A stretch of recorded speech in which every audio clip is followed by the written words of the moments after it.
अस्सलाम वालेकुम दोस्तों, आजकल बहुत ही ज़्यादा फ्रॉड्स हो रहे हैं, बहुत ज़्यादा स्कैम्स हो रहे हैं और इसमें मोबाइल फ़ोन का और इंटरनेट का इस्तेमाल किया जाता है।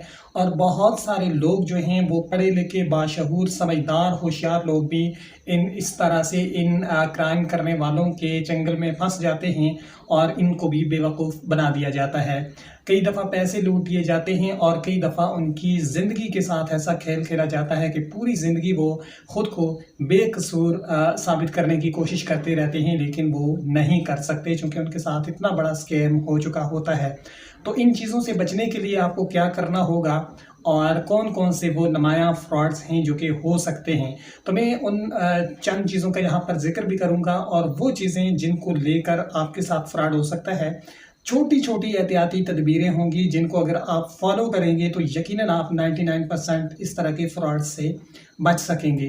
अभी मुझे आज ही असर के वक़्त एक बंदे ने बताया, जो कि रिटायर्ड फ़ौजी है और उसके किसी रिश्तेदार के नाम पर उससे 2 लाख रुपया लूटा गया है। और अभी तो वो जो केस है उसने एफआईआर तक पहुंचा दिया है और वहाँ से उन्हें अच्छी पेशरफ्त हुई है। वो बंदा जो है काफ़ी मतलब पढ़ा लिखा है, ज़ाहिर है रिटायर्ड फ़ौजी, तो आप अंदाज़ा लगा सकते हैं और उनकी जो दुआ सलाम है।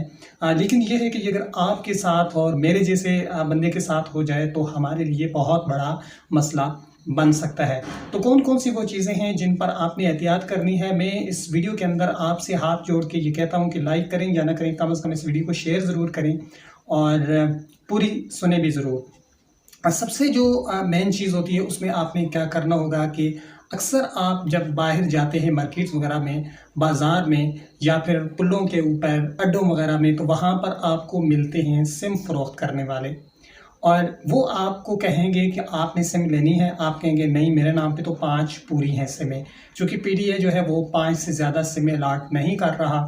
तो 5 सिमें अगर आपकी पूरी हैं या आप लेना नहीं चाहते तो उनका जो अगला सवाल होगा वो ये होगा कि आप जो है सिर्फ़ अपना अंगूठा लगा लें, सिर्फ़ चेक करवा लें।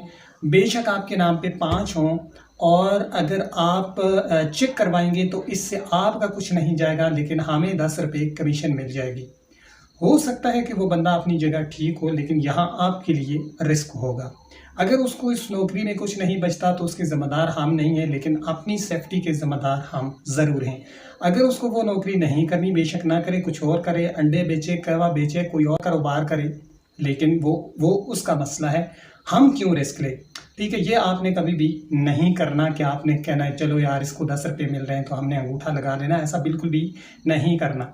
एआरवाई पे इकरारुल हसन ने एक प्रोग्राम किया था टीम सरेआम ने, जिसमें ये बताया गया था कि सिमों के ये जो बायोमेट्रिक सिस्टम है, यहाँ पर जो अंगूठे लगते हैं आपके, ये भी इसका जो डाटा जो है वो चोरी होके तो वो रबड़ के इस तरह के अंगूठे बन के वहाँ से सिमें निकाली जाती हैं। इस हद तक भी ये जो नेशनल टीवी के ऊपर इस तरह की खबर चली थी और टीम सरेआम ने उसको एक्सपोज़ किया था। तो आप अंदाज़ा लगा सकते हैं कि ये कितना ख़तरनाक है।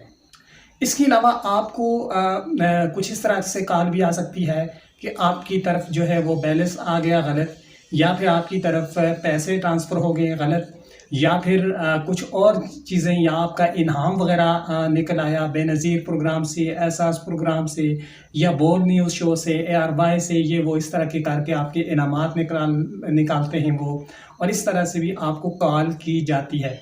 उसमें 2 तरह की डिमांड होती हैं।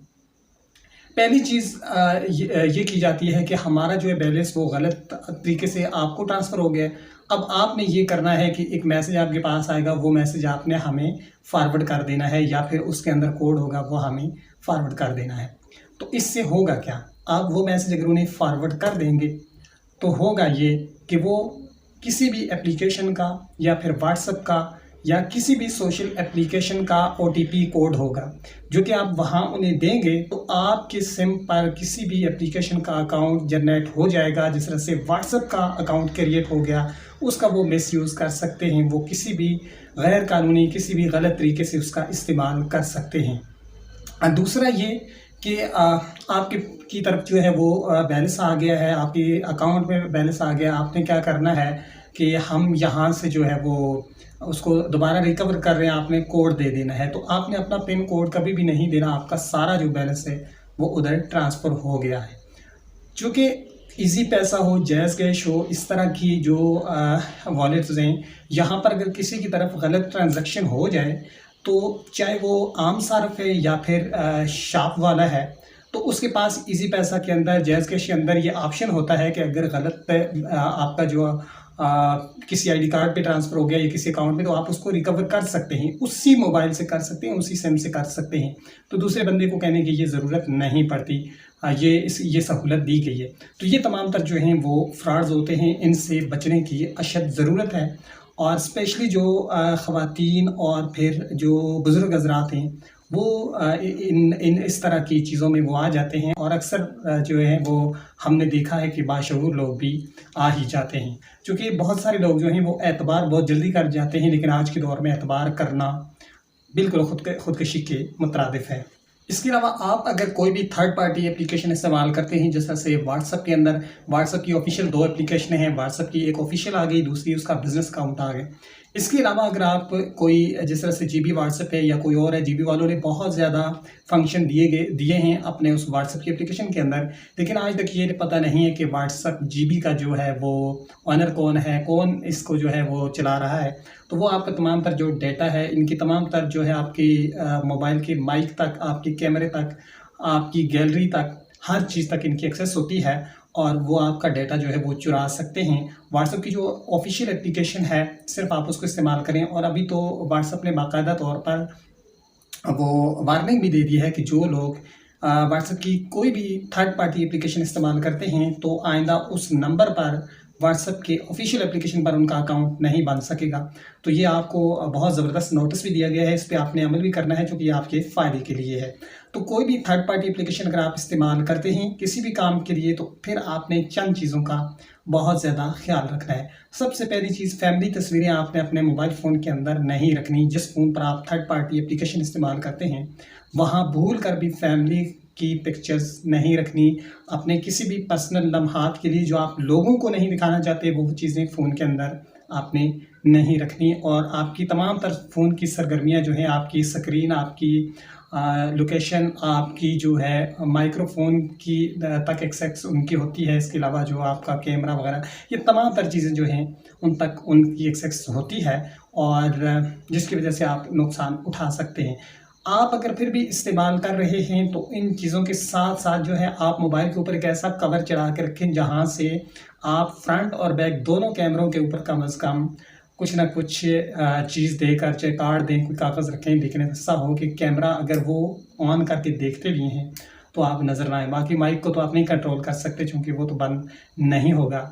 स्पेशल कोई चीज़ लगा के ही बंद करें। पहली चीज़ ये है कि इस तरह की थर्ड पार्टी एप्लीकेशनों को इस्तेमाल ही ना करें। और बहुत सारी थर्ड पार्टी जो एप्लीकेशन हैं, उनके आप अबाउट में देखें, तो उन्होंने बाकायदा तौर पर वाज़ेह वहाँ पर अपने अबाउट के अंदर लिखा होता है कि यहाँ इन चीज़ों तक हमने एक्सेस लेनी है। तो उसके बाद भी अगर आप इस्तेमाल कर दें, तो फिर अगर आपको नुकसान होता है, तो उसके ज़िम्मेदार आप खुद ही होंगे।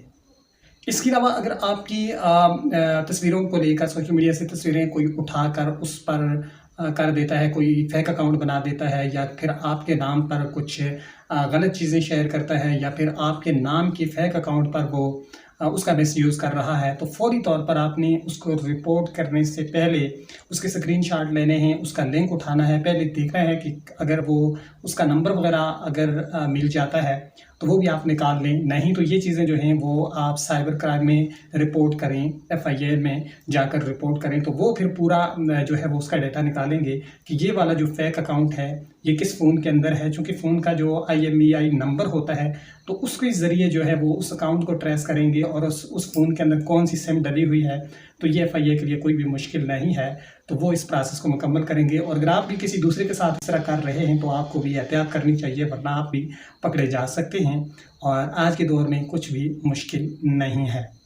और अगर आप सिम वगैरह लेना चाहते हैं, तो आपने किसी एतबार वाली शॉप से ही लेना है। और रास्ते में चलते फिरते अगर आपको सिम बेचने वाले ये कहते हैं कि सिर्फ आपने चेक कर ले, लेनी है सिम और हमें इसका जो है वो कमीशन मिलेगा, तो बिल्कुल भी आपने ऐसा नहीं करना। अगर आपके ज़हन में ये ख़्याल आता है कि चलो पता तो चले कि कितनी सिमें मेरे नाम पे हैं, अगर 5 हैं तो फिर तो आपको टेंशन नहीं है कि आपके नंबर पर कोई और सिम नहीं निकल सकती जब तक कि आप उसको ख़ारिज ना करवा दें। लेकिन अगर आपके पास 5 से कम हैं तो कम से कम आपको महीने में एक बार लाजमी चेक करना चाहिए कि मेरे नाम पे कितनी सिमें हैं और कौन-कौन सी सिमें। बिल्कुल आसान तरीके, इसके 2 तरीके। पहला जो है वो इंटरनेट के ज़रिए आप चेक कर सकते हैं और दूसरा जो है वो आप अपने किसी भी फ़ोन से जाके आपने अपना जो है आईडी कार्ड नंबर लिखना है बग़ैर डैश के और लिखने के बाद आपने 668 यानी 668 पे सेंड करना है। तो आपके नाम पर किस नेटवर्क की कितनी सिमें हैं वो तमाम तादाद और हर नेटवर्क की तादाद जो है वो आपके सामने मैसेज के ज़रिए शो हो जाएगी। तो इस तरह से हर महीने चेक करने का फ़ायदा ये होगा कि कोई भी जब भी अगर कोई नई सिम आपके नाम पर कोई रजिस्टर करता है, निकालता है, तो आपको पता चल जाएगा और बर वक्त आप उसको बंद करवा के उसके बाद ख़ारिज भी करवा सकते हैं। होता ये है कि ये सिम निकलने का डर क्यों होता है? देखिए, जब आप किसी भी शॉप पे जाते हैं या फिर इस तरह से जो घूमने फिरने वाले, अगर आपका जो बायोमेट्रिक है वो अंगूठा लगवा के वहाँ से फिर आपको ये कह दें कि भाई आपके नाम पर सिम नहीं निकल सकती या कि आपके अंगूठा नहीं मैच कर रहा, यहाँ पर लग नहीं रहा, इस तरह का कुछ बता के, तो हकीकत में वहाँ पर आपका अंगूठा लग चुका हो और वो सिम आपको न मिले, वो किसी गलत तरीके से इस्तेमाल कर रहा हो और आपको पता ही ना हो। तो इसलिए हर महीने में सिमें जो हैं वो चेक करनी चाहिए कि कितनी आपके नाम पर हैं। बिल्कुल आसान तरीका है, आईडी कार्ड नंबर बग़ैर डैश के वो आपने 668 यानी 668 पे सेंड करना है, आपको पूरी तफसील जो है वो सामने आ जाएगी।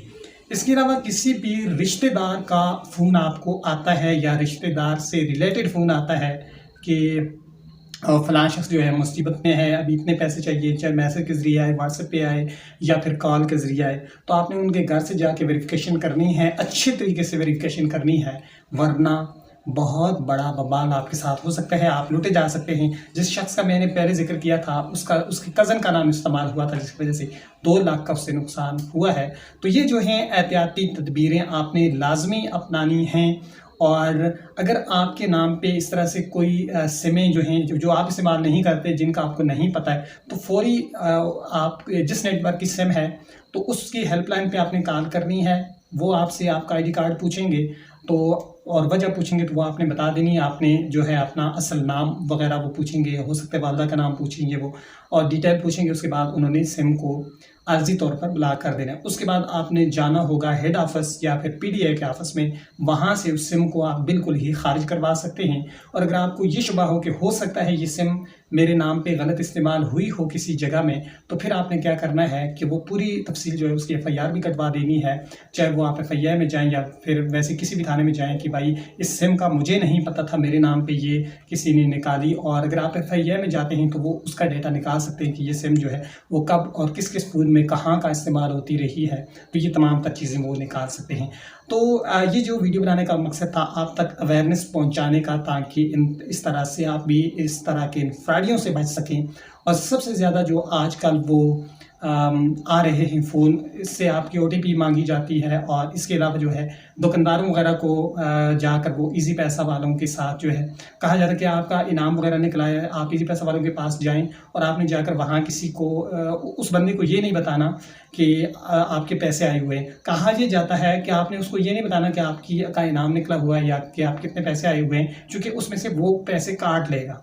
तो आपने बराह रास्त हमसे बात करवानी है और जब आप दुकानदार से बात करवाते हैं तो वो उसको बता देता है कि हमें इतने पैसे कर दें और जितने की आपसे बात हुई हो सकता है उससे डबल करवा दें और पैसे वहाँ चले जाते हैं, वो फौरी आगे ट्रांसफ़र कर देते हैं और उसके बाद जो है आप जाने दुकानदार जाने आपस में लड़ते रहें। तो उम्मीद है कि वीडियो आपको पसंद आई होगी। वीडियो पसंद आए तो वीडियो को शेयर ज़रूर करें। शुक्रिया।